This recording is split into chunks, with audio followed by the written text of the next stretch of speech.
ย้อนน้อมมาชาเลไม่สูงกุกกับกุกก้นเขาหนังกัดทำตราวขามมีจีวะห้องเปียดเปิงเปียดป้ามาถึงป้าที่6ตอนที่6ตอนอันพุทธพระเป็นเจ้าเอาตั้งปัญญาญาณสีอ่องเปได้กุตตะตันตาอำนั้นห้องว่าชัจจการนี้ก็ท่าในเขาชัจจการนี้ก็ท่าในมีวัตตะอัตตามีตั้งหันผิดว่ากายตนตัวมันนั้นอุปปึงพองงามมันไหลในอยู่ชัจจการนั้นเป็นก้นเมืองเวชาดีเสมีตั้งหุ่นนำตั้งหันกว้าง ก็เปือว่าไรเฮียนสอนเอาตั้งหมอตีไผ่เมมันใจหาปากลองไผ่ปอมันใจแทงหาปากร้องเฮ็ดให้มีตั้งหูนำหรือปอหรือเมมาเมื่อไรตั้งหูเหียงร้องยาวซ้ำกว่าแข่งตากคนตั้งนำไรตั้งหูตูทบมาในภาวะจัดปานมันนั่นตอนตกชุมย้อมการเสียมือสีขาถึงคนเอาคำโยกเอาเป็นสระของคนที่สวีเขาหาปากกว่า อยู่หึงถึงมาก็เฮ็ดให้มันมานามันใหญ่มากแก่มาไผสู่เตาเข้ามาในเมืองเวสาดีก็กว่าลำแข็งตาเปิ้นเฮ็ดนั้นอยู่ตาเสถึงมาไหนเจ้าวันหนึ่งกว่าหันเมียนยากมือพ้องเจ้าอาสจิตึกมาตรงช้อมอยู่นั้นมันจังเข้ากะต้องกระทำว่าเจ้าเฮามีวาตะลายแก่งตื้อกำลองไหลสระเจ้าเป็นเผอในยาวเมื่อนั้นเจ้าอาสจิจังตอบเล่าลาดว่าฉลาดเกาค้านในเป็นพุทธพระเป็นเจ้าไปสั่งสอนอ่อนดีเจ้าเฮาช่ำมีวาตะอนัตตาสัพพอกายญาติตนตูในอำใจของเผออุปปึงอำไหลพองงามอำไหลเมื่อมันได้ยินเขาตอบหนังนั้นมันจังบนในใจว่าพุทธเจ้าในสอนลูกน้องมันในอำใจร้ายมันเย้าในจังขึ้นตอบเจ้าชัดจีว่ามือพวกในเก่าขาดติมือเขียงตากันดังพุทธเจ้าเจ้ามือบอกเราพุทธเจ้าเฮาไปขาสิกรรมในเยาถึงกลางไหนเจ้ามาจังจูเอาขุนริชวีเขาหาปากสีตีป้ากันมือแข่งตากันดังพุทธพระเป็นเจ้ามือก้นหวานก้นเมืองใดหูไหลหันนั่นเขาก็ใครหูหนาสิอ่อนจอมมือกว่าสัมปอเตรียมกว่าเสียง ก็เพื่อว่าใครฮู้ว่ากุตตาตันตาได้ตั้งพุทธเจ้านั้นไผตีอองปีกุตตาตันตานั้นมันมีตั้งกัดตั้งขันนำหนาได้เพราะว่าจัดปานนั้นอำตอนตกชุมไผสีพอเมื่อตึกเมื่อจำตั้งมันจังบ่นในใจว่าของหนังพุทธเจ้านั้นตั้งหูตูทบกว่าบ่มีน้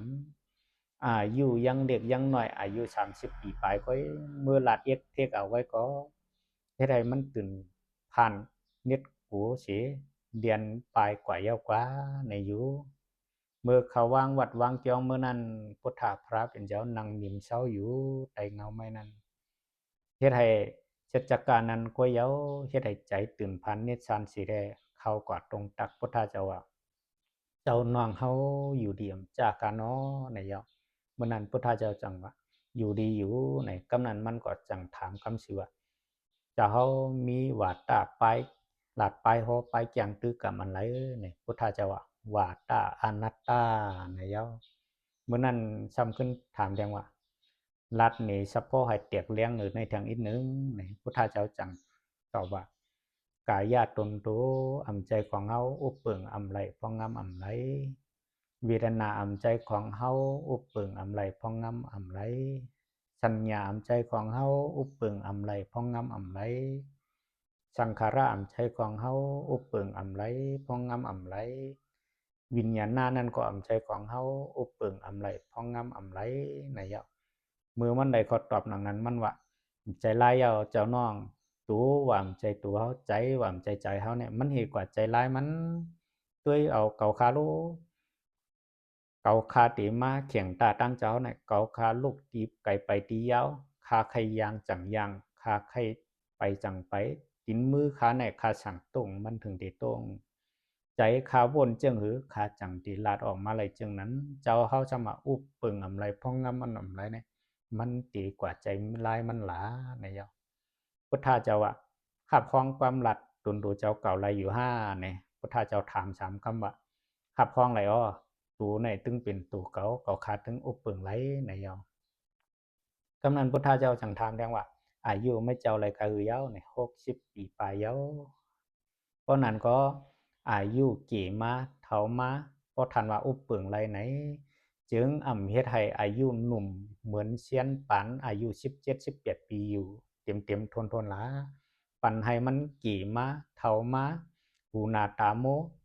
เนื้อหนังเหี่ยวจอบเฮียงก็อ้วนกว่าเฮียงกูมือกูวันไหนก็มันได้ไล่ยินความถามพุทธพระเป็นเจ้ามันนั่งหมักปักสัดใส่ตีหัวอกเสียแด้อื่นก็อำไรค่ายก็อำอ๋อบอกก็อำจางกลมนาอยู่กึ่งึกเฮ็ดให้ขือจีตายนั่นไหลตกเป็นเม็ดเนือแผ่นดินพุทธเจ้าถามคำหนึ่งก็อำหัดตักเสียงถามคำสองก็อำหัดตักเสียงกว่าในถามคำที่สามพุทธเจ้าว่าพอเก่าถามลองไหลคนก็ไหลเมียวเดียวสามปอกสามขาเพราะมันตอบตักเสียงในหูมันติดเตียกเดี๋ยวเจ็ดผักเจ็ดสิกว่าเย้าเมื่อนั้นชัจกาจังหันนิมิตคุณชิกจ้ามีอยู่ตั้งหลังพุทธพระเป็นเจ้ายิบหลับสายฟ้าสิได้มันจังเนี่ยทับปากพุทธเจ้าว่าใจเย้าขาใจเย้าขาในอยู่เมื่อนั้นพุทธเจ้าจังสับเลี้ยงอนัตตาสัพพอให้เขียวมอสิได้เฮ็ดให้มันเข้าใจสิแค่มันหน้าเปียดสิปดเปียดกับเล็กอันห่อไว้ตีปุ่มมันนั่นเปียดสิคบความน้อมไว้พุทธเจ้าสิได้ย้อนผิดปางว่ามือในพวกในเก่าขายย้อนผิดย้อนปางพระเป็นเจ้าแหละสาวกาศเจ้ามือหับซ้อมตีกันเก่าขาสีกำในโยพุทธเจ้าเอาตั้งปัญญายันอนัตตาสัพพอพอปันกุตาจันตะให้มันหน้ามันพอหมดเกียงยศเสียงกว่าอันติ่มพอกกลางพอเก็บพอกึ่งเดียบเข้าใจเลยง่ายในมีหนังในเขาสาธุครับ